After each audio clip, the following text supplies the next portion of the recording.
Hello and good afternoon, good evening, good late night if you are currently in the UK or in those areas there. I'm Cale Royer. I am not Sam Davies. Sorry, I'm Cale from Tree Stuff. I'm the guy usually behind these webinars, making things happen around here. So we have a great webinar set up with Samuel Davies from Bear Valley Clothing Company. He's going to be talking a little bit about his experiences, how he's started this company, what makes it different, and answer any questions that you have or that I have as well. A couple things before we start, though. We do still have that cashback promo going on. You can get up to $200 off an order that you place with the coupon code CASHBACK at Tree Stuff. So you can do that anytime.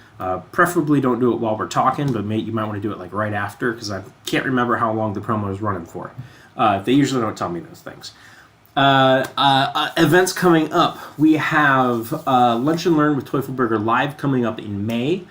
Jason Dudek, Tree Stuff Superfan, is doing his either second or third Tree Stuff party on May 14th in Wisconsin. If you are going to be in that area, go to it.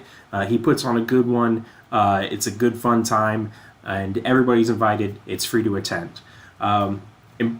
Almost most importantly, sorry, Jason, I didn't mean that. Yours is most important. But then after that is Treetopia, which is presented by us and A Plus Tree. That's going to be out in California. Are you going to be able to make it to that, Sam? Yeah. Sam's currently in Wales, so that might be a little ways for him to go. But it's one of I think it's our first West Coast event that Tree Stuff's doing. It's going to be sort of like a festival plus a lot of training, sort of a little bit like expo thing. And then we also have a whole bunch of fun games and competitions that people can do while we're out there. That is July 29th and 30th. Passes are available now. If you want to learn everything there is to learn about Treetopia, you can go to treetopiausa.com. It's going to be a blast. We've got everybody who's anybody coming and teaching classes, and you can get lots of CEUs and play games. So, hi, Jason. Talk to Jason if you want to come to his party, his Tree Stuff party. You can see all of the stuff on our Facebook page. Events section. You go there, that's all updated. So I'm going to switch it over here to Sam and let him introduce himself and talk a little bit about his company. Go ahead and take it away.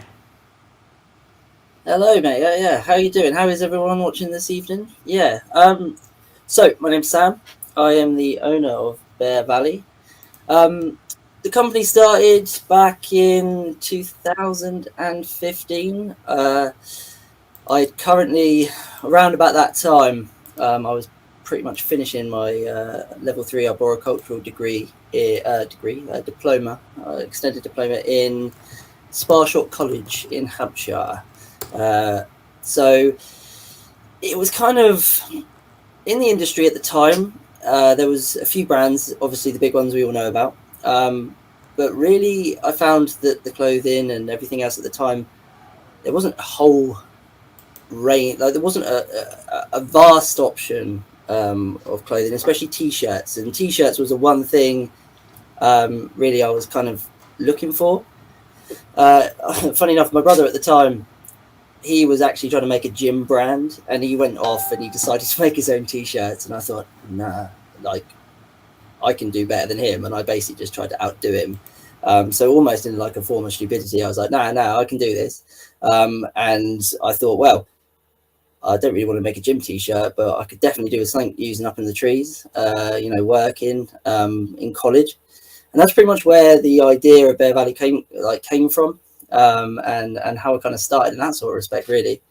So yeah, that's kind of the initial introduction into why Bear Valley is on this planet. So yeah, it's good. It's grown a lot since then.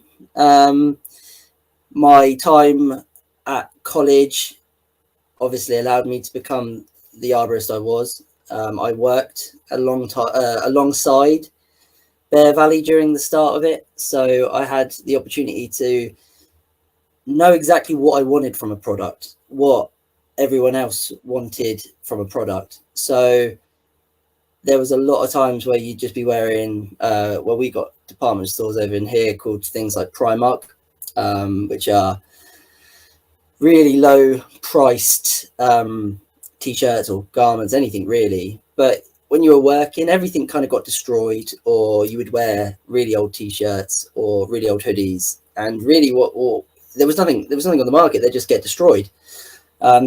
It also didn't make you look that professional. So no matter what you were doing when you were working up the trees, you kind of just had this ragtag clothing on, and customers would look at you and you'd be ripped and dirty and battered and bruised, and it didn't really give off a great first impression. So that was kind of the reason to start it, alongside obviously that I can do better than my brother. So yeah, the t-shirts were the first product. The Exo Ranger t-shirts were the first product that were designed and created by an arborist, for an arborist. So that is the initial introduction. So yeah, that's it really.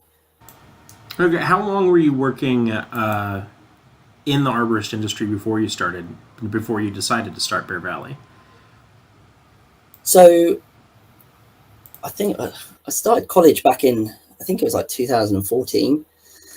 It was a 2-year course, and obviously through that time is where I started it. So it's sort of like towards the end of my college career, I started to think about it and sort of thought, oh, I could do something now. I can definitely bring a product to this market.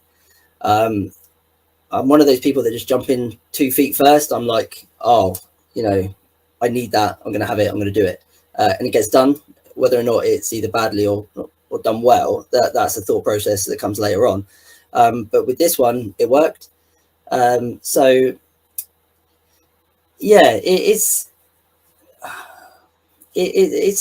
different with going forward and oh, 2 seconds, mate. Uh-oh. Hang on. I still got you. Can you hear me? Yeah, I can hear you. Oh, it's coming up now. We can see you. We can hear you. Oh, my laptop's going crazy. 2 secs. Oh, good. All right. That's why we always like technical difficulties. Technical difficulties. Yeah, right. Okay. Right. Where? There you go. I can see you now. Oh, there we go. I see my face. All right. Right. Sorry. What were we talking about? What were we saying? Boy, I don't remember. Let's just start. I think we were starting about before starting your business. So you decide to start a business. Where do you go from there? Oh, we were talking about. Oh yeah, I do know what we were talking about. Where to start Bear Valley? But yeah, so starting the business. I was in college. I started to design and create this t-shirt, and it was kind of you did it alongside working. You did it alongside college, and I put obviously a lot of myself and my passion into the product.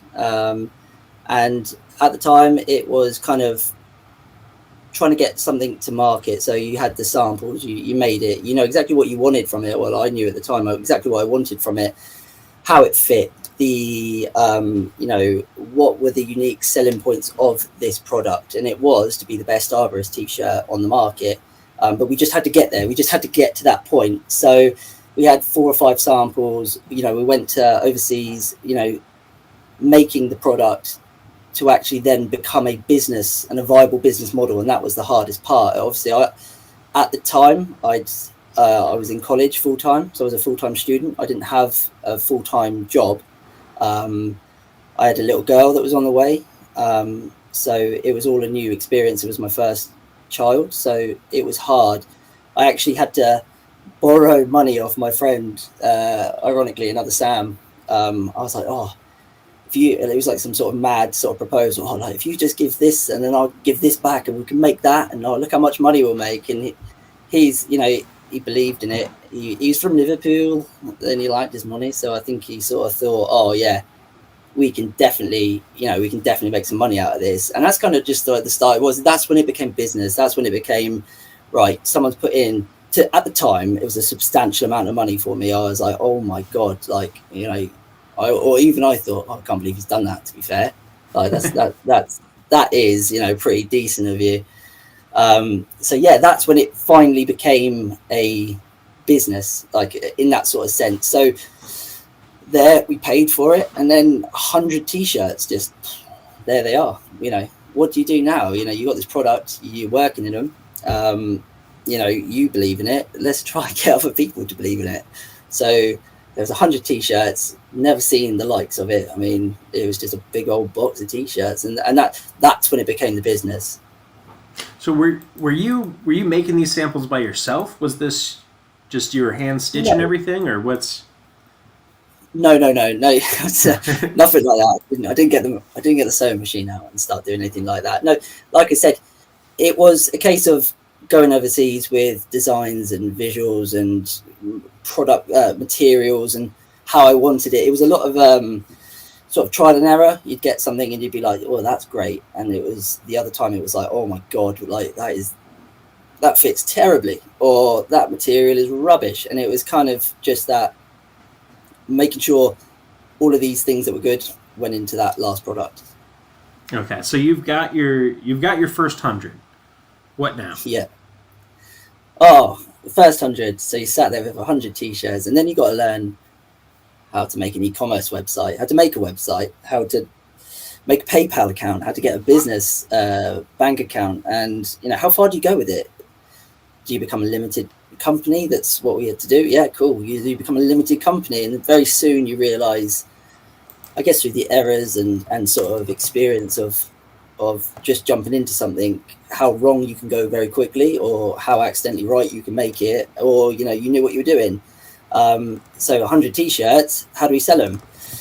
And it was kind of just word of mouth on Facebook. I just kind of just annoyed everyone on Facebook, and I've got my live Instagram, and Art Griffiths, sweatshop in his mum's basement. That's pretty much what it was. Selling this stuff out. It was a lot of the product had to be pushed via me and Facebook. And Facebook at the time was a great way to push your product, especially in such a receptive market.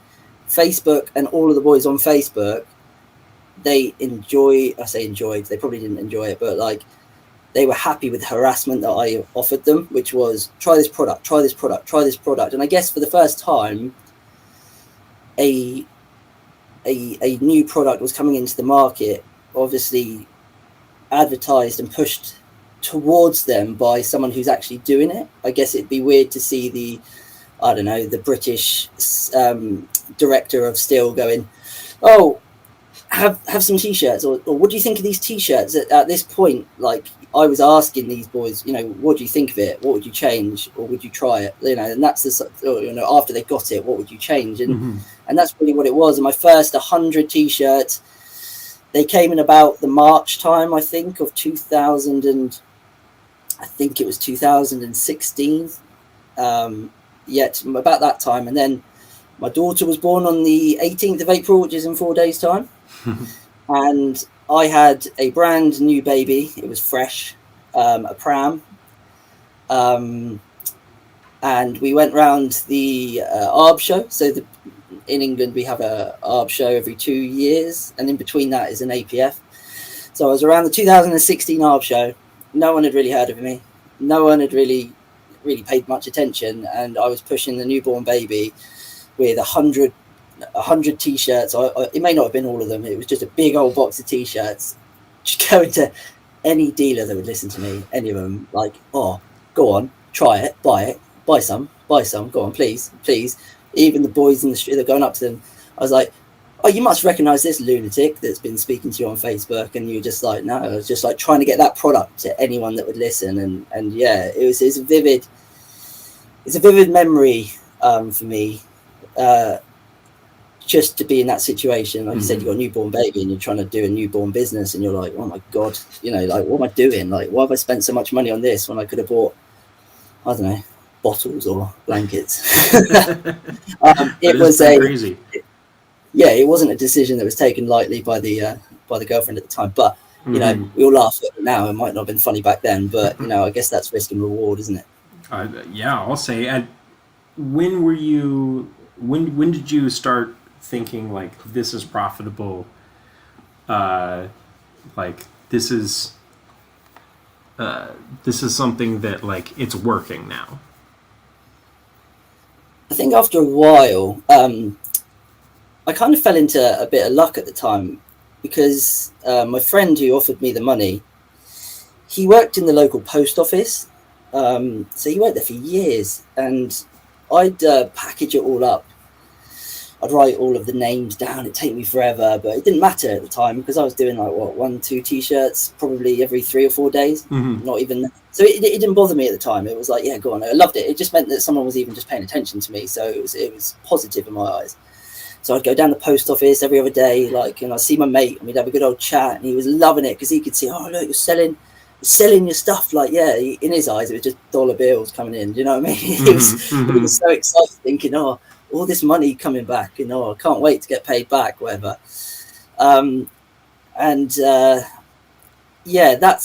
That's kind of the time where it was like it wasn't that it was profitable, but it started to turn into this this cult, this strange, people were buying it and they really, really liked what they bought, and then they bought a couple more.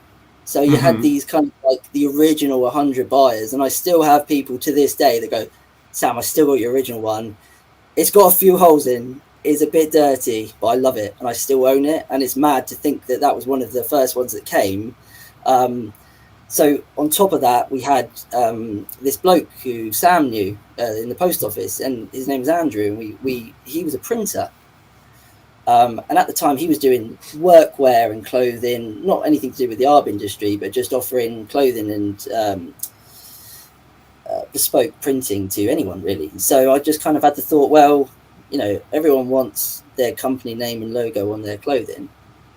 So why don't I offer that? And that was kind of the key. That was where Bear Valley kind of went to a level which was, well, I don't really trust his product. I don't know him. He seems a bit crazy, but he is doing workwear now, and I do need some new hoodies, and I do need some new t-shirts, but I do like his t-shirt. So actually, I'm going to buy loads of hoodies and t-shirts, but I'm going to buy a couple of his and see how they are. That order then went in a few weeks' time to, Sam, love your t-shirt. Can I have some more done? And over time, even to now, people kind of went from having loads of someone else's t-shirt, just plain t-shirts, to loads of mine and none of the other stuff. So that's kind of where it became profitable, in the sense of the units you were selling and turning over. It became quite a bit more. So especially at the start with the t-shirts, which kind of led the way to having the other products and actually producing them further on down the line. So talking about that, when did that start happening? When did you decide that you were at a point where you could start working on something else instead of just continuing this? You're starting to grow your product line. It was kind of a sense. Jackets are a big thing in the industry. No matter what you do, jackets were always either rubbish or you get a lot. That was not aimed at any brand in particular, but no matter what jackets people bought, or even I used, no matter who they were from, if they were from some mountain warehouse store and they were waterproof, they were always never really too suited for the industry. It kind of become almost like a running joke. Very few jackets have ever stood the test of time in this industry, and it was kind of an opportunity then to bring a new product in. And the new product was either, you could do a hoodie or you could do a jacket. And I felt, for me, and I think it was a bit of being naive, is I wanted a product and I needed it. And in my head, I thought, well, what would be more prestigious, a jacket or a hoodie? So in my head, I went, I'll get a jacket. I'd create a jacket which I believe would be solving problems or would actually just be ergonomical and beneficial to the industry. And that's kind of where the next step was having a jacket, and the jacket was what came next. So when you were developing these, I kind of interested in the whole process of developing your new products, and how you're deciding on the materials and who you're partnering with when you do that. So again, it come a lot down to actually working at the time. Obviously, at this time, I was still working full time. So again, it goes back to that topic about jackets and what you were experiencing at the time. I tried to make a jacket which kind of pushed every button. I personally believe that waterproof is a myth. I feel like a lot of the time people think they're going to be 100% waterproof in a jacket. Well, it's not. You've got 1, 2, 3, 4 holes: your neck, your bottom, your 2 arms, and you sweat. You'll never be dry. If you're doing this job properly, you're hot, you're sweaty. That sweat comes down, it goes into you. So why would you go through all of the trouble to make a fully waterproof jacket and try to claim that that's its full USP? I think that's such a big ask for any garment, especially as one touch from the blade, the saw, you could put a hole in your jacket straight away. I've personally done it myself, and I know people that have messaged me. I've had the brand new Changeful trousers that I create and developed, and I chucked the 661 Tiger Tee through the side of the pocket, and I was devastated. I was like, oh my God. Mm-hmm. It was only because I literally, the weight of it just took it, and it was so sharp, it went in. And that's the same with the jacket. You imagine buying a new jacket and accidentally doing that. Your jacket's not waterproof. So my mindset between what would you want for a jacket was always, well, the arms, they always get dirty. This is the high wear area. You're carrying stuff, you're climbing, this is where it was. So put Cordura on the arms, put the most high abrasive material you can on there. Let's lengthen this period of time, because if these go, you're going to need a new jacket. Water, let's address water. Well, I put my materials within a soft shell. The reason was for that was it's very easy to have a soft shell which is quite malleable to any situation. If it's hot, they're quite thin. If it's cold, you can layer up, but they're still a waterproof material. When you come to do things like taping, you could tape a soft shell, which would make it waterproof, but the jacket and the soft shell did such a good job of that anyway. It was kind of just a waste of time and money.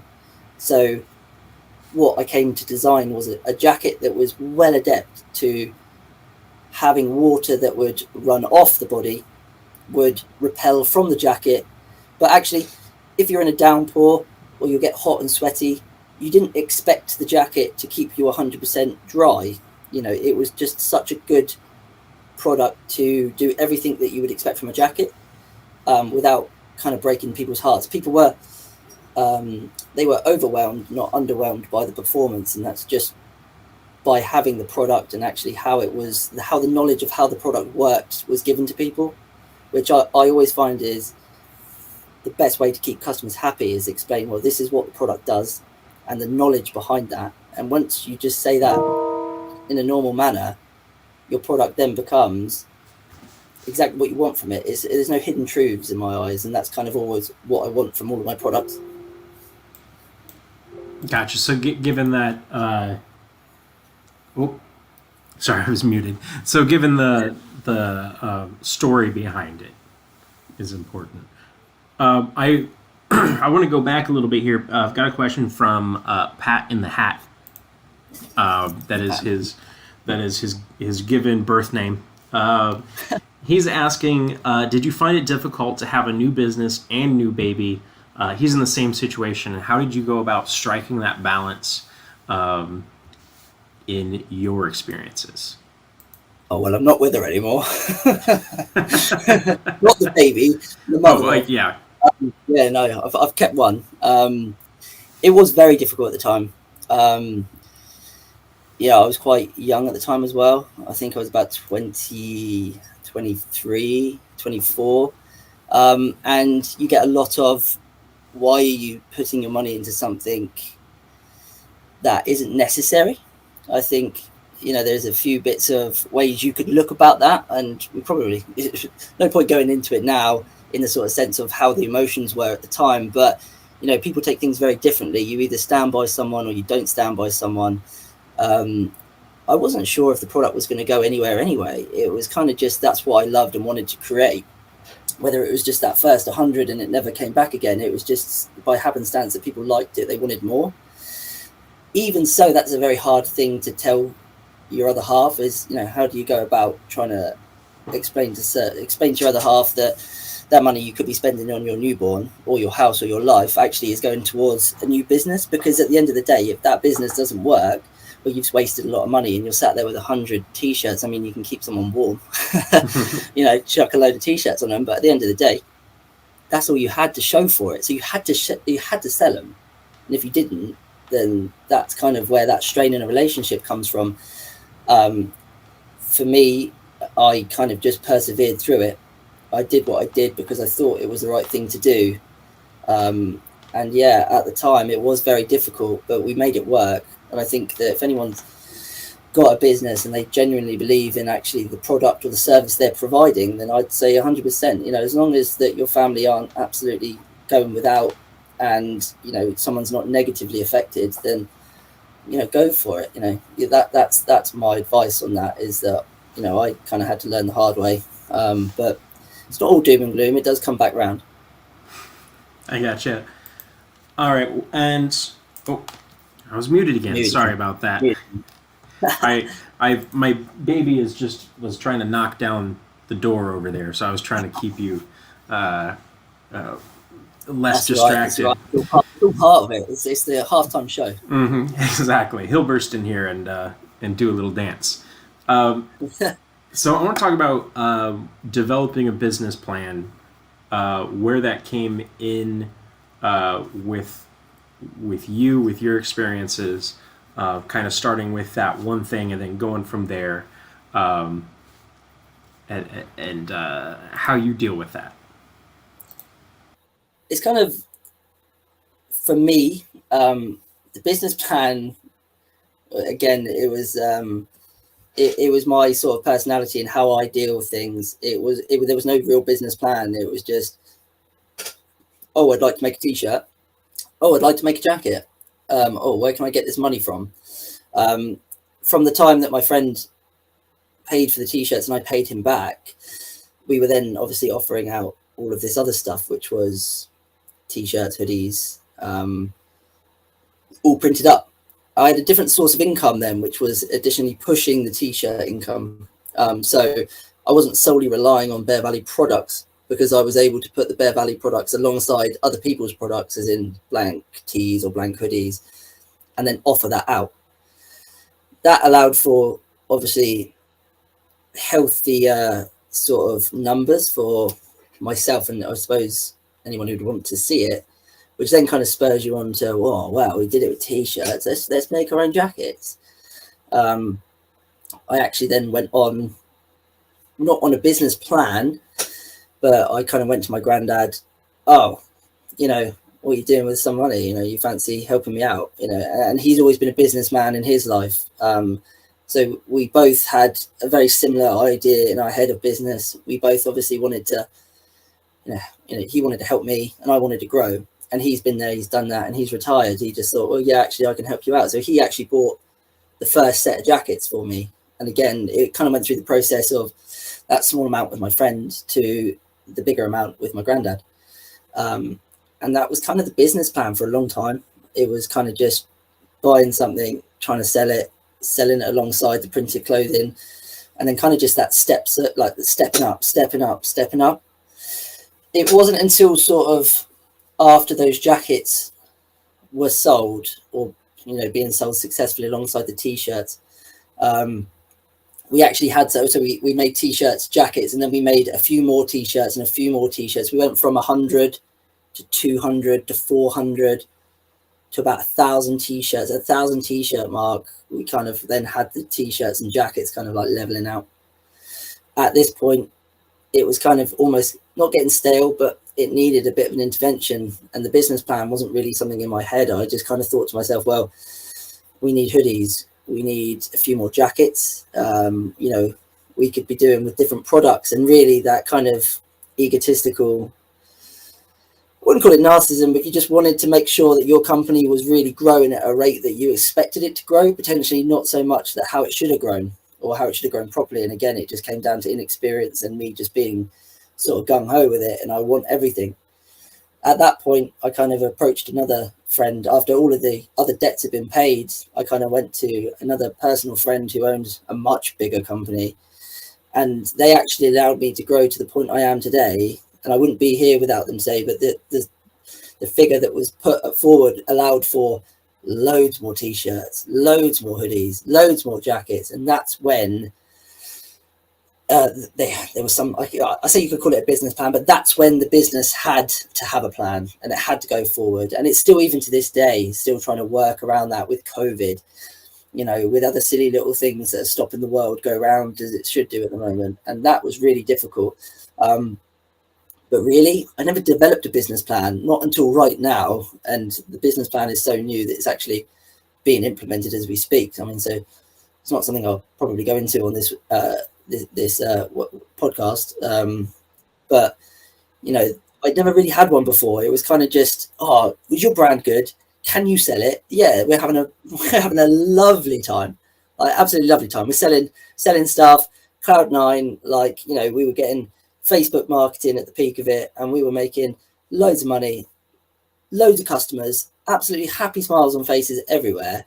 And that really made me happy. And it wasn't until COVID hit and everything else went out the window and nobody wanted to know the next step because they were so busy trying to protect their own business. It was like, you can't quite rely on other people to fund that next step. And now it kind of has to come to the point where actually this is the business plan. How do we get from A to B now? And we've got it. We know exactly what we have to do. But it potentially wasn't something that would have been done pre-COVID, sorry. So as soon as that happened, it changed everything, and almost probably for the better, because it allows for a clear head. It allows for a really big old sit down. And I suppose everyone in the UK, America, everyone who's listening to this, who has a company, has obviously sat down and thought to themselves, right, I really need to think about what my next steps are. And that's exactly what Bear Valley did as well, especially as being a sort of a company of my size. There's no bank, looking after me. There's no huge company owning me. It's me. It's that's what it is.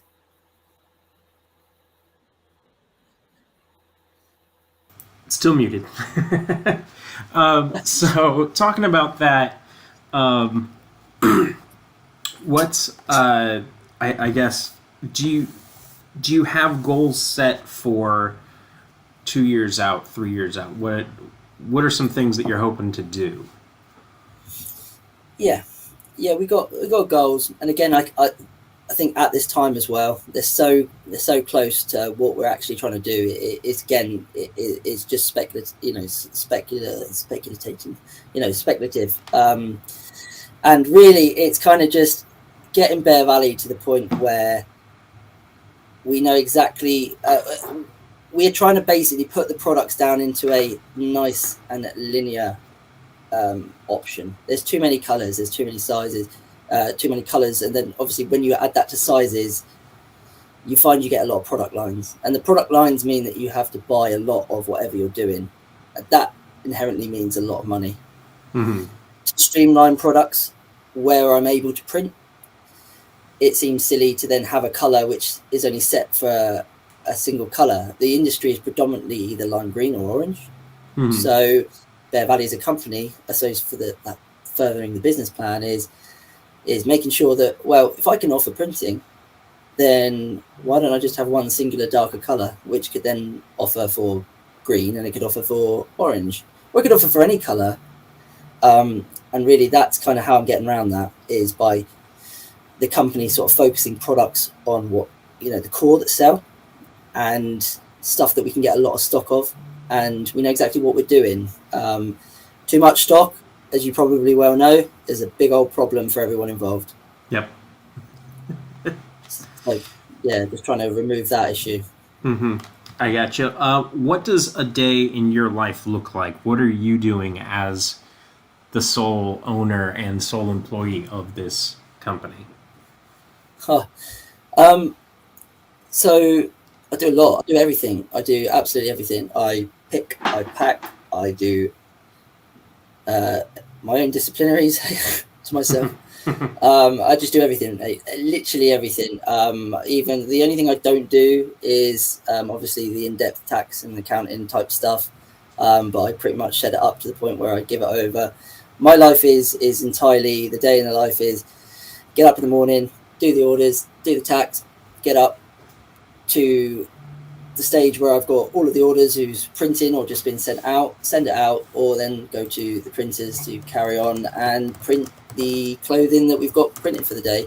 And then it's just a lot of email stuff. I mean, the beauty of this type of business is that I can speak to people when I can, and whereas my own business, I will reply to people. I've done some quotes before here, speaking to people. I've had meetings in the middle of the morning. I speak to people. I have people on Instagram. I message them whenever really. If I get a message at 1 o'clock in the morning and I'm up, I'll do business. The last couple of nights ago, I was organising printing, and it doesn't need to be big jobs. It's just one or singular type jobs. I still give the time to people. They'll be good customers. They like what they're having. They'll have more. So yeah, the day in the life for me is crack on with it. Make sure it's all over the place. All over the place, yeah. But it's important to make sure that the communication for me is communication. Mm-hmm. I wouldn't be here without probably whoever's watching tonight, whoever's commented tonight. If they're not here, they're replying on comments. They're giving their experience. They're telling people actually, this guy's not messing about. His products are properly up there with some of the best, and if not, the only products out there that are worth what they've said they're doing. And yeah, that's kind of what it is, really. Just replying to the boys. I am an arborist. I've been on the other end of it, so I understand how important it is to have that relationship and continue it. Do you still get in? Or sorry, Irina. She has a last name Suiki, maybe Suki. Asks, do you still have time for tree work? And if not, do you miss it? I sometimes go out with the company that I used to work with. It was a lot like a family type business. So when I say family, I mean when we all used to work together, it was always a real positive thing. You never turned up to work and hated it. You were always so happy to be there. And these people become really they're close to you. You know a lot about them. I do miss it. I don't do as much as I can, and it's because I can't really take 8 hours a day off. It was something I was thinking about to do, is just to have a dedicated day, although that becomes hard with printing and then doing the rest of it, and then it really becomes a case of trying to pick and choose. The company that I was working for kind of not slowed down, but they do other things as well now, and whether or not you're lining up for a tree job to do, because they do obviously other things like grass cutting and hedge trimming and stuff like that. Sometimes it just doesn't need 2 or 3 people. I can't come in and say I'm working today. Tell that other bloke to do when I'm working. So it is hard. We used to do a lot of milling, so using the Alaskan sawmill. We used to cut up. We have a lot of English oaks. We did a lot of work around the local area. Taking down fence lines, and these fence lines have been there for 90 years, 100 years, and the oaks grow quite substantially. They all needed to come out. So we did a lot of milling, and that was really one of the things that I do miss, is milling, because it's just it's weirdly satisfying. It's super so satisfying. Odd. It's the strangest feeling. Like, I can't explain it. I'm getting all excited about it now. But yeah, as soon as you lift that lovely slab of oak off and you lift it up and you just see all the colours and everything that you've done, the only downside is then you've got to move it 100 feet over to the truck, and it weighs absolute tons. You're in the middle of nowhere. But that's all part of it. It's all fun. You come away from that day feeling, I've had a hell of a day. So yeah, I do miss it. I would do it, and I still do. The only problem I've found is that the laws keep changing. As I've never climbed on 2 lines, and in the UK we now need to climb with 2 lines. So actually, for me, I couldn't even really safely, I say safely, I don't know what's changed in the whole time, but no, now we need 2 lines. I'm not going to argue with anyone. I'll probably get slapped by the old rope police or PPE police. But like, yeah, I couldn't go and legally or safely climb now as due to laws or regulations, because I just don't know. I've not learned it. I've not learned to climb on 2 ropes. Mm-hmm. So that is a downside, really. I should probably go back and learn. That's not that hard. I'm sure we have. I can't imagine it is. I can just imagine all of this around here. It's bad enough for one. Yeah, we've got videos on everything. If you need to learn, let us know. Yeah, definitely. I want to talk a little bit about advertising. Yes. And because you talked about how you're the only employee, have you ever had an employee? Yeah.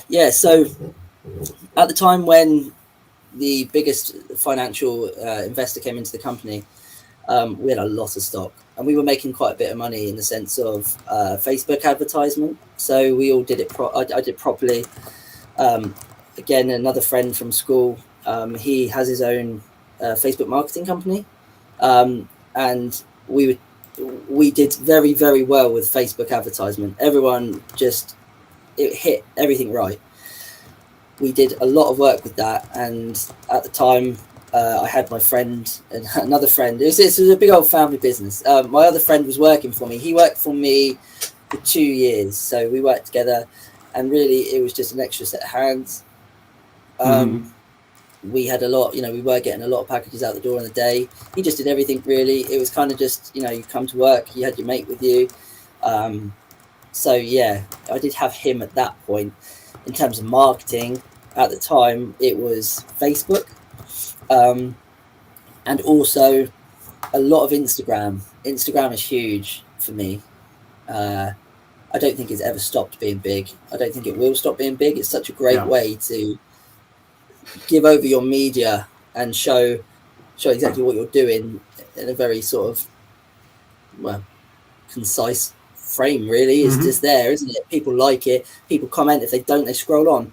I get a lot of business through Instagram and also Facebook, and now they link. It's just even easier. I sometimes kill the old way and go back to the original, annoy people on Tree Life or Arb Talk or any of those, the forums and stuff. Yeah, any of those Facebook groups. Not so much the forums. I feel like the forums have. When I was much younger, I used to like cars, and probably back in 2010ish, like that's when forums were at their absolute peak. Now they don't seem to be getting as much traction as potentially what Facebook has done, and I guess Facebook have been the death of that, because you can make a group so easily on Facebook and everyone's on it. Why would you waste money making a website when you could just do it on Facebook? It's free. And I feel like that's probably taken over. So sometimes, I do just annoy everyone on there. I share it to everything. I get properly annoying, and I make a joke about it. I don't do it often because I know sometimes it's annoying. But again, everyone in the industry is so accepting of what I do that actually it's not really a problem. I don't do it enough to be annoying-ish, genuinely. But that's kind of that's the main ways that I've ever advertised Bear Valley, really, apart from maybe the few magazine inserts or that type of thing. But it's really just done to word of mouth and Instagram. Do you have any like brand ambassadors that you work with or anything on Instagram? So I do have a lot of people that have either been with me from the start. Example, some of the first ones ever were like Chopper Tom, and he did quite well for himself in the UK. He had a big old following. I think he's got a big following in the US as well. I say big following comparatively to potentially what the industry is. So we have a friendship. We know each other personally. We do see each other. He lives up Scotland and I'm in Southampton, and that's a 6-hour drive, and that is far in the UK. That might not be far in the US, but to us that's a lot. We wouldn't even contemplate that journey. So it's not regularly we see each other. But yeah, I've got guys all over the world who have been there since the start. I haven't met everyone due to COVID, or potentially they've been in foreign countries, but I have such loyal people. I don't bribe them. A lot of them do pay for the goods as well. Like, I don't give it to them. I do give them discount because they're so loyal in that sort of sense. They've always been there. but yeah, ambassadors, it's a hard one. I don't like the word ambassador because I feel like that's wrong. It should be all inclusive, no matter what you do. If you want to be a part of Bear Valley, you don't even need to own anything. If you think the ethos of what we're doing is what you'd like to be a part of, well, welcome on board, and you come. That's why I kind of took up the hashtag We the Valley, not only because it was kind of stealing what do they do up north? Is it the Raptors? What's the one that We the North? You probably know this. This is American trivia. What's the We North? We the North. If it's got anything to do with sports, I am not the man to talk to. Okay. Well, I believe it's some type of ball game up north, and they use the hashtag We the North, and I thought, well, that's all inclusive to anyone who's up north. I think they meant north as in Canada. That's Canadians. Canadian Raptors. Oh yeah, so that because they're the only ones who play in the US, aren't they? Yes, I think so.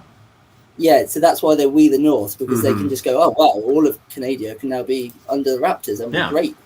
Great for them if you want to support, like fair play, greatest marketing ever there.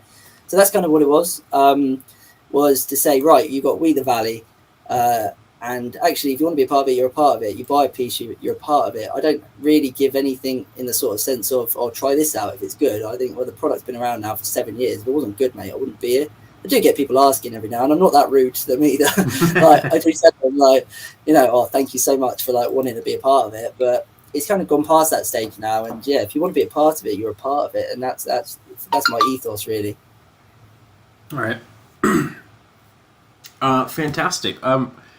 I think we can kind of switch over. I want to talk about a little bit more about some of the things that you've learned in this. Here we go. Irina is asking if you have thought of adding clothing sizes for women. Yes, I have thought of that. There is extra small t-shirts for ladies. There is extra small hoodies for ladies, and the clothes technically are unisex. They were never specifically designed for men. They were designed for arborists. The t-shirts are very stretchy to the point where they're designed for that. So in theory, it was never needed to ever have a woman's cut because it would fit you well. The hoodies are another anomaly, is the sense of, well, everyone wears a hoodie and it doesn't need to be fitted. The only thing that I don't really do that's a lady's sort of cut potentially is the jacket. But again, I feel like it wouldn't be a wise business move to then start making size, I don't know, 4 to 12 or 4 to 18 or so. I don't know what you guys in America, they'd probably be different anyway, but it never really made sense. All the clothing is never specified for a man or is never specified for a woman. It's just, I try to make the sizes either go down small enough or even as big as the big boys are chucking stuff in the chipper. Yeah. Because I do get asked a lot. So yeah, I try to give that in the product. Actually, I've got another one here. Lumberjack John talking about your Facebook marketing. Were you actually marketing through like the Facebook ads manager and purchasing that way? Because I feel like there's a lot of people who don't understand when they're owning a small business what you can do with Facebook ads. Oh yeah, Facebook. Facebook is the scariest and best and probably the most profitable tool you'll ever have in your arsenal. Like it would take your business and double it, triple it. It would honestly, with the right people behind you who know exactly how to use and manipulate Facebook ads properly for your benefit and actually take the time and care. So basically professional. Anyone who's professional, they will take your business and they will triple the turnover. This being said, it's very, very expensive. Like Facebook take money. These people are professionals. They will charge you money. You have to be absolutely sure that the money that you're about to receive back from Facebook is something that you're able to sort of take control of. So there's all well and good tripling your business. If you don't have the stock, you can't sell it. Therefore, what's the point of marketing? If you say you own a tree company and it puts it out to, I don't know, 1, 2, 3 different states, can you get there? Can you do the job? Can you actually afford or staff what these people are now asking for? It's all well and good getting all these leads, but if you can't physically undertake it, it's not worth using. You have to utilize it properly. But that is something that a professional Facebook advertisement company would offer you, and I highly recommend it for growth. And they will give you their 10 pence. Reputable Facebook advertisement marketers will give you professional advice. They won't rip you off. No, yeah, Facebook is one of the largest now advertising areas. Tree Stuff, that's most of our Facebook, or most of our advertising we do is through Facebook as well. So Yeah. we're in the exact same boat with that. And I would recommend that if you're a small business owner, look into it, but look into it hard. Yeah, you have to know what you're doing. Yeah, definitely do your research. But it is a huge valuable tool, Mm-hmm. to the point where we never even touched Google Ads because we just didn't need to. Mm-hmm. Yeah. Facebook is where it's at. Facebook and Instagram, they are the two, or potentially even TikTok now, but it really depends on how niche you want to go on that, because that's a different. I never even touch on TikTok because I'm too old now. Because I don't understand it. Yeah, we're not there yet. I have to ask people what things mean now, and I'm like, oh my god. Yeah, it's scary. I start sounding like my old man. Really, Same here. Same here. Oh, yeah. So we've kind of gone through like the chronology of Bear Valley. Looking back on those experiences of when you started it, are there things that you have learned, and then if you were going to do it again, that you would change, you would do differently?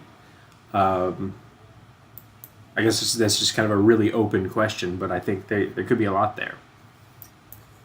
Yeah, I think things you learn the hard way.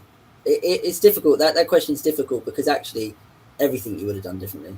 You would have done it all the way you know you should have done it now. You would have had the contacts. You would have known what to do. For example, the biggest thing for me was having postage. So the postage was an anomaly. So we use the Royal Mail in the UK, and I think it's probably one, although we moan about it, I think it's probably one of the better postal services in the world, especially within the UK. So predominantly my market is UK.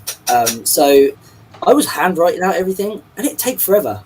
Like, I was even trying to make a little post-it stamp with Bear Valley written on it, handwriting it out. And I literally took me about 3.5, 4 years to realise that you could have an API website integration that would link a click and drop system from Royal Mail, and it would do everything for you. And all you'd have to do was just make sure all the details were correct and then pay online. I would stand in a queue watching some old man or some lady in the post office try to tax their car and take about 45 minutes to do so when I've got a huge box of clothing to send out, because I'd have to apply the postage at the actual desk. And the more I think about it, the more of my life is wasted watching old people trying to do things that are relatively simple in the terms of like, why are you there? You could do this any other time, but you're holding me up. And it was, I'm a bit upset about it. You probably shouldn't be rude about your elders, but at the same time, I can't believe I sat through that much time watching other people and waiting in queues, basically. And now I press a button and I rock up to the front of the queue and I chuck him all the parcels for the day, and I leave. And that's pretty much what it is. I don't use a courier system within the UK because it's very expensive. It's almost double. I try to make sure that everything is done professionally. The Royal Mail are really good. They do lose stuff every now and then, but so do couriers. A lot of our couriers in the UK just chuck things over fences and say it's delivered. So you bet the devil you know, right? So that's my biggest thing I would have done differently, was learnt that. But it goes to anything in business. What would you have done differently? So much business plan. And actually the biggest thing now from the point I've got to is that the sun doesn't always shine. You got to be careful about what you're doing and where you're putting your money, because I was, like I said, a bit gung-ho. I wanted everything, and actually at the end of the day, some things you just don't need. Product forecasting, making sure you know when your next product's coming in, how much it's going to cost, how much your daily running costs are, because again, at the time it was more of a hobby, so I just never checked those types of things, and the harder lessons are learned when it becomes bigger down the line. So now I'm kind of trying to revert to the mistakes I potentially had at the start and making sure everything's streamlined now. It wasn't a big difficult task. It wasn't glaringly obviously bad, but it was still something that needs to be addressed.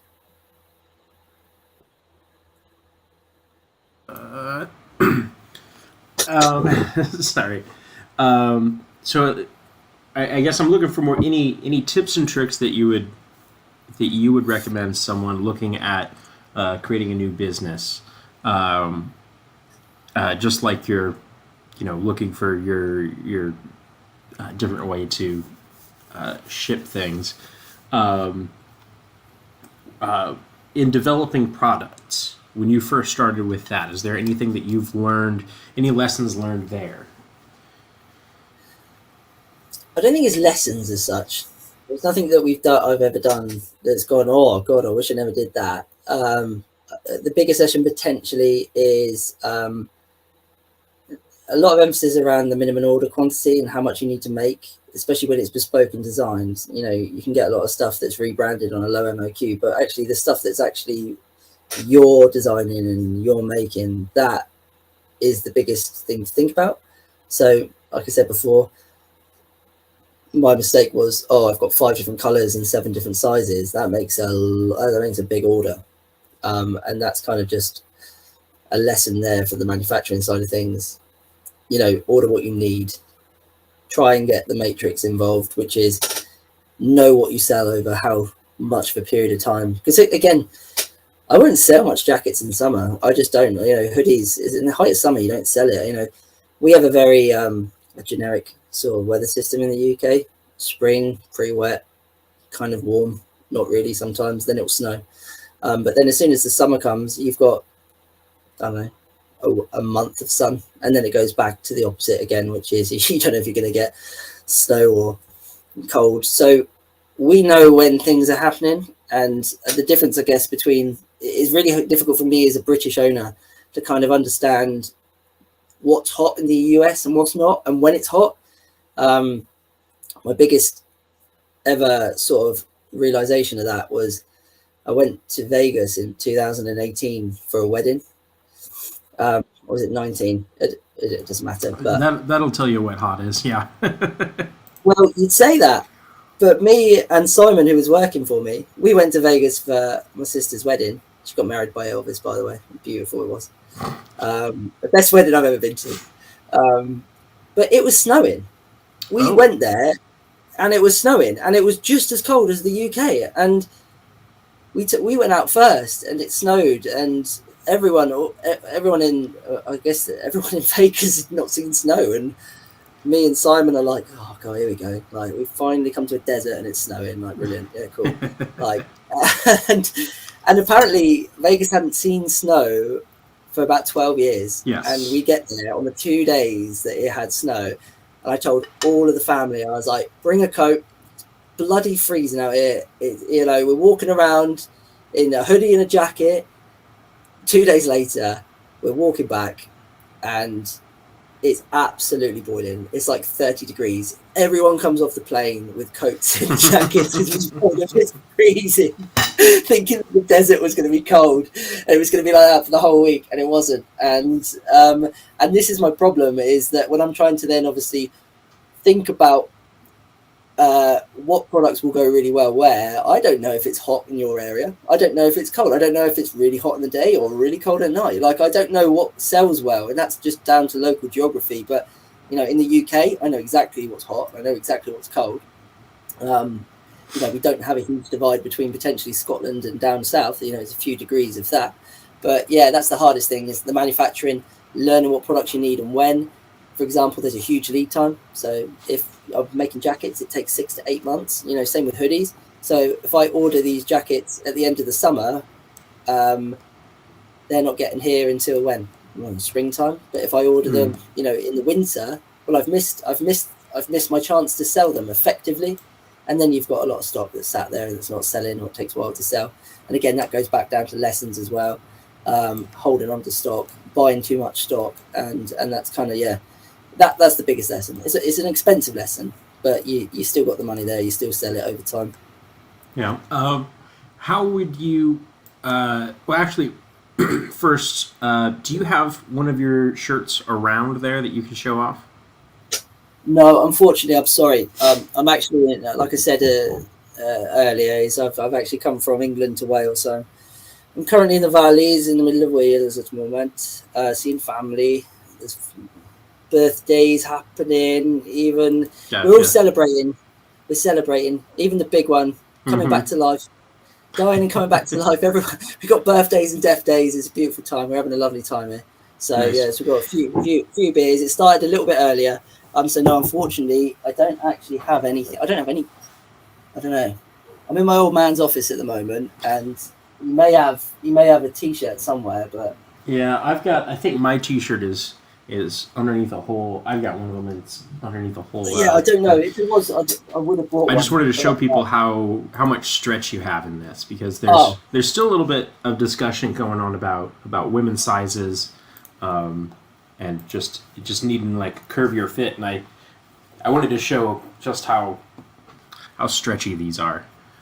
yeah. So the material is a three blend material. It's polyester, cotton, and spandex. And the spandex is basically lycra. That's just a product brand name for spandex, but it fits your body form and then contours around to what you have. So it's not a restrictive T-shirt. It will stretch. Say that's the T-shirt. It will just keep going. It's odd. When I made it, I was like, I can't believe this stretches this much. To be honest, it was almost like one of those things where you're like, that's very odd. I don't know why it does that. From size small all the way up to size large, it will fit me. And the size small is more like a base layer, and then size large is almost like a normal T-shirt, but it still fits as design. So I could even go up to an extra large. It's almost like a hybrid base layer T-shirt. It just does. It ticks so many boxes. Yeah, that's why I class it more as a unisex T-shirt.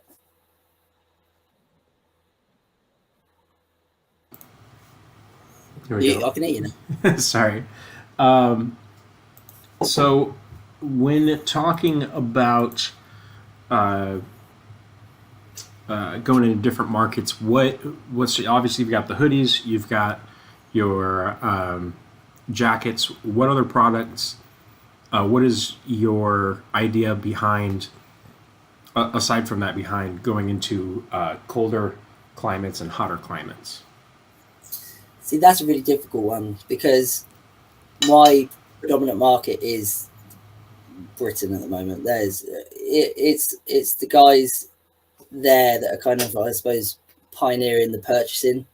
I do have now tree stuff is involved. The US is slowly becoming aware of Bear Valley's presence. I do have more of a presence within the European mainland. And Canada and the US is something that is Canada's been there sort of first, and then it's kind of filtered down.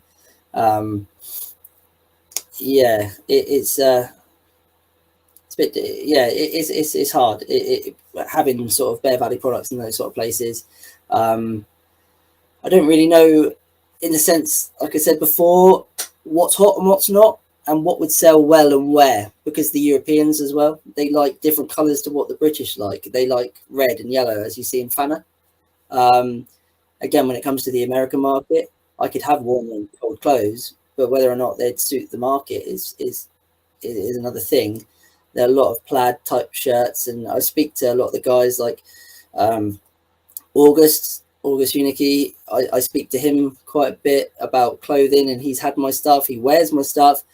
Then I ask him what he like, and he's like, it's just like a ripped plaid shirt with no sleeves on, and I don't think that'd go down too well in the British market. So that's a difficult one. I kind of just put my products to the British market because I know that's where I sell my products, and if it fits a different motive or a different country, then that's kind of a plus side to it in that sort of sense. So it's really hard to know what I should or shouldn't make. I guess that's potentially somewhere like Tree Stuff could get involved and say, look, we'd like this product because I feel like this is what our data says that our customers are buying.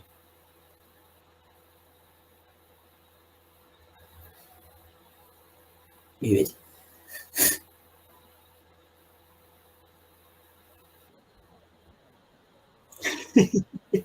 I was just making jokes and I was muted again. I said that's a good tip. Is if you're looking to get out into bigger markets, go with Tree Stuff. Yeah. would it be Yeah, hoodie definitely. with? Yeah, definitely. Not just that. I mean, that's again a lesson learned is like listening to companies like yourself, because you're the guy selling product. You know, you're telling me that, for example, brown sells over green. Go for brown. I don't know that's listening to people who have had the experience of selling the product. So yeah, listen to everyone around you. So the American domestic market Mm-hmm.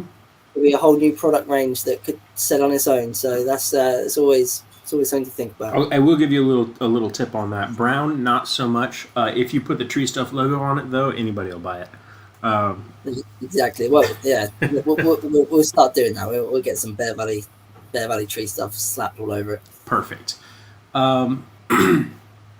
What other product? Because I know it's not. You talked about hoodies. You talked about jackets. You talked about shirts. What other products are we looking at here? So again, lessons learned all the time. I kind of wanted to make everything, so I kind of got to the stage where I was like, right, I need to do stuff, and my mind goes all over the place, and where I'm doing everything, it kind of like, that's it, I need to do it. We kind of started trying to develop things which were new and innovative. Chainsaw trousers. They are in Europe. They're huge. Like, the culture between safety and potentially the rest of the world. We are called, Great Britain is called the nanny state, and that's known for good reason. We're the only country in the world that have Type C chainsaw trousers, and Type C are just front and back protection. And is written into insurance half the time. No colleges in the UK are able to teach their students with a chainsaw without the Type C protection. It was hard. It's got to the stage where people understanding the importance of having chainsaw protection, and for me at the time, that innovativeness, if that's even a word, I needed to get on top of that. I wanted to be involved. I wanted to create something fantastic. Like, I've been in chainsaw trousers, high flex, Type C, hottest trouser, hot. It's hot.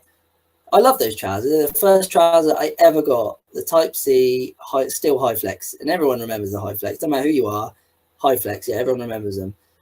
But I wanted to recreate something that gave me that feeling when I first got them, and for it to be practical because they were so hot. So I came up with the idea of having chainsaw trousers with ventilation. And now ventilation has already been done by chainsaw trousers, so it had to be new, it had to be different, it had to be something that was exciting. And I got in contact with Paul from Sit Protection, and together I came up with the design, and Sit Protection manufactured the design, and we come up with the Chimera chainsaw trousers. At the start, they utilized a 5-layer blocking material. Before this, it was always 6, and this was the first time that they legally were able to be used in a mass production. So like a production, like a product, was the first time that it was used in them. So this, coupled with a few other bits and design ventilation within the crutch, we used mesh from the EU ballistic military vest, so police vests. The stuff that comes up around the shoulders, it stretches, it's breathable. We used that, and we put that into the crutch area. So within the crutch, whenever you sort of stretched it, you could see through. Now, I know that sounds a bit, you can see everything, but I mean, really, you got your boxes on, no one's going to see anything. But what it allowed to do for the first time ever was have complete and utter breathability and ventilation. You'd be climbing in those trousers and you'd spread your legs from one limb to the next, and because you were so hot, obviously chainsaw trousers, when this gust of wind came in, especially when it was cold, it felt like you'd had a little accident. It was very, very odd, but that was what we were looking for. It was a ventilated system which was practical and worked, and it did. And we come up with, I say it. It's the Type S's were 985 grams, and I believe at the time, or probably still are, unless there's something else that's come out, were the world's lightest, most breathable pair of chainsaw trouser. So we had some hella merit to those trousers. And I got to work with SIP protection, and we developed, you know, in theory at the time, we developed the world's lightest, most breathable pair of chainsaw trousers, and that's huge. I'm just some, you know, for me, I'm just me. I'm just, you know, Sam making some stuff, and that's kind of what it was with in terms of chainsaw trousers. And yeah, we developed them in Type A's, and we developed them in Type C's. We had 2 colors made, and we're looking to get some more done. But due to leaving of the European Union, we have different laws that are coming into effect at the end of this year, which is kind of meaning that we're going to have to go back to the drawing board in terms of relabeling. But that's for everyone. So that's just another hurdle for business.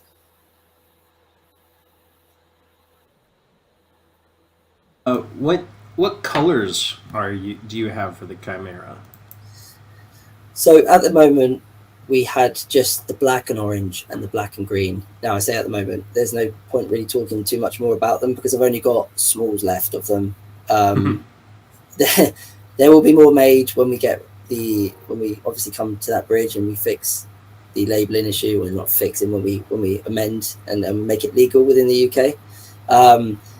But again, if we were going to make any more, they would be falling in line with the more darker route, which is just a predominant one colour, so that people can embellish or use what they want. But it was black and orange and black and green.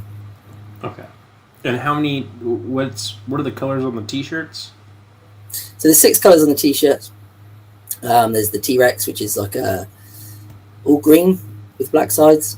There's the Jungle Dragon, which is a khaki, and it's got orange sides with black stitching. It's really nice. It's one of my favourite tees I think I've ever made visually for myself, my personal preference. We have the Lumberjack, which is a sublimated side. It's got the Lumberjack check pattern with the Bear Valley logo in. That's really popular. It's a great sort of like new era style of that traditional visual. We also have the Viper, which is just a black and orange. The Bengal, like the tiger, black and orange. How many is that now? 1, 2, 3. And the Wolf. The Wolf is that's 6 now. The Wolf is the one t-shirt which probably will be staying around. Again, it goes down the same way. It's dark grey, it's black, it's got the white or slightly silver type stitching on it. And again, that's for ease of printing. If you've been watching my Instagram for a while, you've been seeing I've been putting up photos of some jobs we've been doing, just showcasing the white and the green, able to be like green and orange, you know, white and orange, sorry, and any other colour you want. So they're the 6 colours of the t-shirts. Gotcha. Do you have any high-vis stuff? Yes. So we have a Class 2 road and rail spec jacket. Now that is an EN certification. The rail spec, again, I haven't actually looked too much into this since we've left the EU because nothing's really been done. But before this, we needed a rail spec certificate, including a road spec certificate. And we do it in 3 different classes. Bottom line is that you can wear my jacket in the UK on any road, including a motorway, and on a rail network. So if you had the trousers to match, which you would need anyway to then be on that road, then you can obviously do that. It's called an ensemble. So yes, we have a high-vis British and European standard jacket. There we go, look. There on it the is. left. That's it, yeah.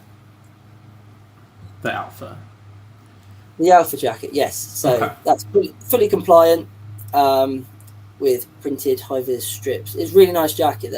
I know I'm going to say that. Aren't I? It's a lovely jacket. Everyone buy it now. But no, that is a really, really nice jacket. Everything. The material is slightly different from the other soft shells. Like you can't see it. It's almost like you have to get your face up close. But there's a nice waffle material. Or like the soft shell is like a waffle soft shell. And it just adds that extra layer of kind of like a ripstop sort of material. It's great. It really was. When I got that as like a sample, I was like, oh, that's fantastic. Ticks every box. Fantastic. And is there anything else that you've been getting into as Bear Valley that you want to talk about? Like I said, I want to get into everything. I want to get into boots. I want to get into ropes. I want to get into everything. I did kit bags that were from what I understand, everyone's got rope bags and kit bags, but everything gets ruined by spikes. So I came up with a bag which was basically, essentially, the same design as kind of like a crampon holder for ice, for like ice wall climbing and stuff like that, or just climbing basically, or climbing cold places. And what happens is normally when you put your spikes in your bag, they poke holes through. That material on the side you see there, that's waterproof. It's like a fully waterproof bag. As soon as you put a spike in there, who keeps the spike holders? Like, they get lost very easy. As soon as you start putting weight and moving it around, those spikes go straight through that plastic, like that PVC. So I come up with the idea of having those clips on, as you see, like on the top. Yeah, so those clips there, they're able to go either on the side or down the bottom. You see the two little tabs just underneath the bare valley. So they can either go over the top, or you can wear the bag as a backpack and they can hang off the side. And what that just allows is that, as you've got a bit of a safer passage for your spikes to be placed either on the top or on the bottom without damaging or spiking through your bag. And again, you're not changing the wheel. It's just a 70-litre holdall. You can easily chuck your rope in there, your spikes, your lunch, and your water, and you can have a good time. You can even attach the chainsaw to it if you wanted. Oh no, I did do it. It wasn't designed for that, so it was only designed for spike. But I mean, that's only my old saw. That's only a 231. So I mean, if you got a 260, it's pretty much almost identical. So that's the type of weight it could take. And yeah, that was really the idea behind it. I'm all about being innovative, different. I don't really want to put out the same product as anyone else has done, because everyone else has done it and they'll probably do it on a bigger budget and probably better than what I could ever do it, if that makes sense. So yeah, the t-shirts, the jackets, the hoodies, the bags, and even then I wanted to do more. And the one thing I felt was, food and drink are massive. Like, we all work, we all get hungry, we all get thirsty, we all go to the shop, we all go to the bakery, or we all go somewhere at lunchtime and we all pig out. Like, there was nothing really ever for arborists in terms of healthy meals, or even sort of, if you don't understand any sort of health related products like whey protein or BCAAs or that type of world. If you've ever been into the gym, you kind of probably understand it. If you've never, it's probably quite daunting. But these products and the industry we were in is so important, because it's working in the trees. It's like doing 2 or 3 workouts in a day.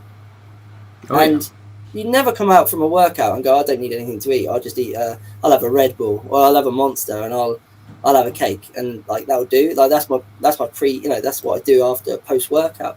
You never do that. You get your whey protein in, you get your BCAAs in. You think that you get all of these supplements under the sun because you've been to the gym. The same with ARB. Like, you've climbed a tree, you've smashed out a whole day's work. You've sweated like you could not believe. And what? You go neck a Monster, have a cigarette, and then think that you've done that. And that to me is maddening. So I'm not sure if this company for you guys in America is big, but what you see on screen here is a company called MyProtein. MyProtein is basically like a super giant of within the UK and probably Europe and potentially the world, is supplements, whey protein. They're huge, really. They're a big deal. And we actually spoke with them, and we're the only company which is able to supply this form of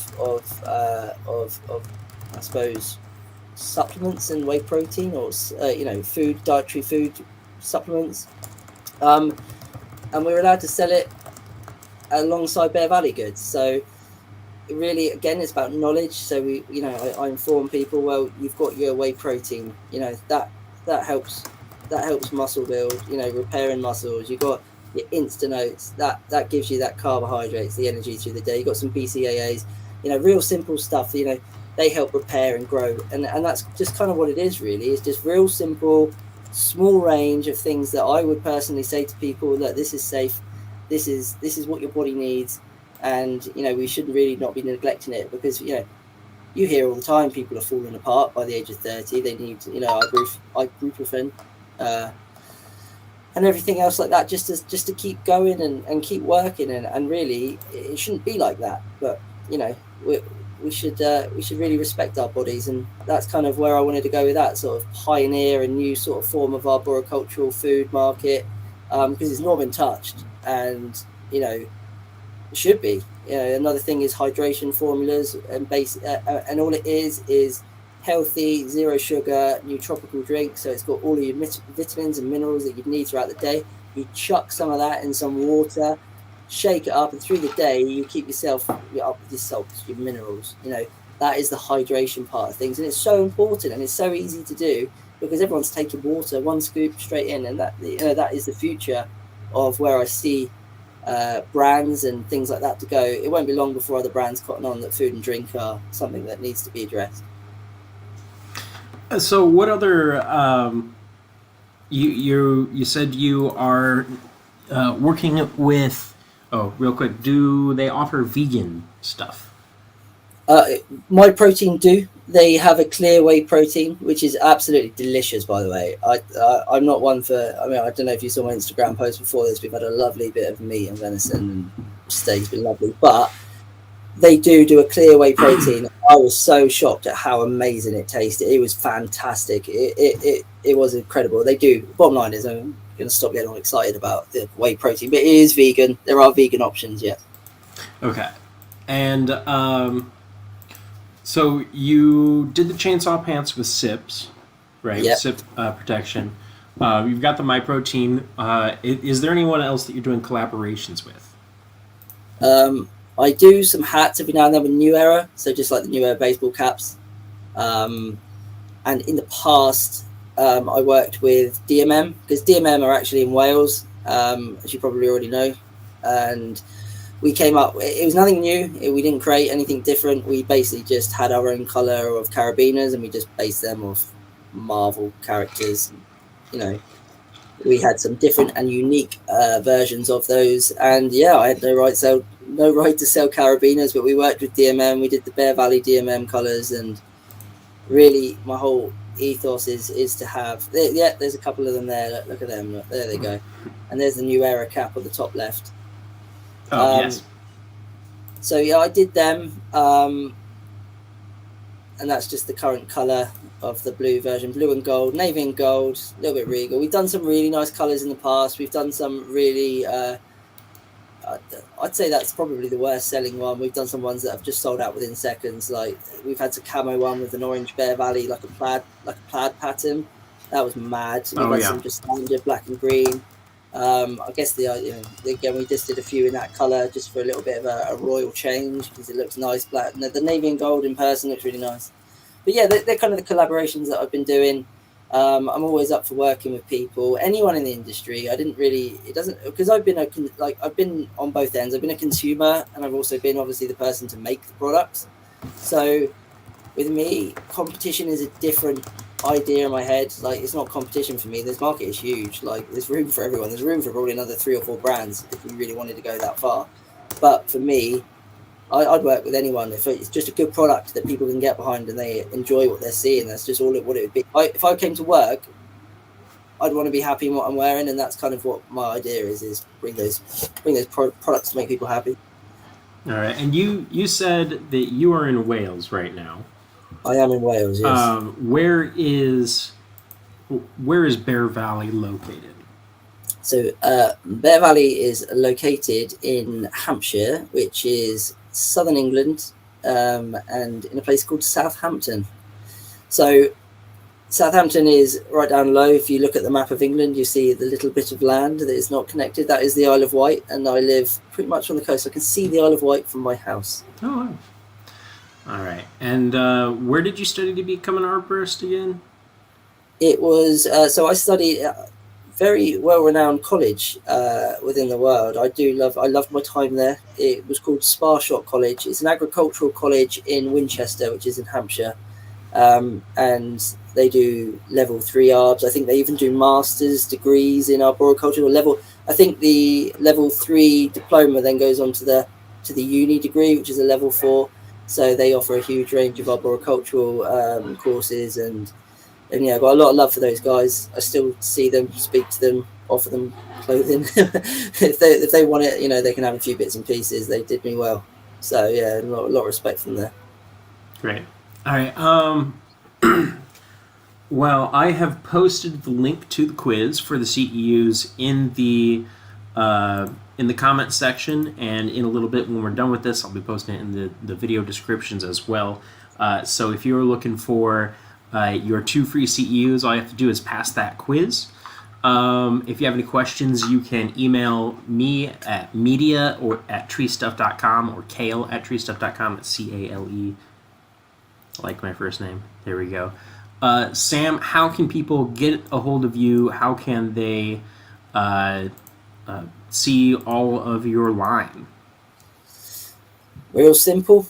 I've got the Facebook, I've got the Instagram, which is all self-titled, and I've got my website. So the website is bearvalleycompany.co.uk. You can find everything on there, and including down the bottom, you can get my address, my phone number. It may even be an international one with a +44. That's not a band reference. It's our code. So you can see it down there, all of the details, email address, and you can get hold of it. I will message you on Instagram, I'll message you on Facebook, drop me a message, any questions, anything further, just let me know. And obviously, my clothing is now with Tree Stuff, and you can speak to Kel, you can speak to any of the guys there, and you know what the products they have, and they're stocking for Bear Valley at the moment. Head there, and you can get all of that domestically. Great. Well, thank you very much for taking your time out of your very busy schedule to talk with us. And I'm going to go ahead and let you go, since it's 1 o'clock in the morning there.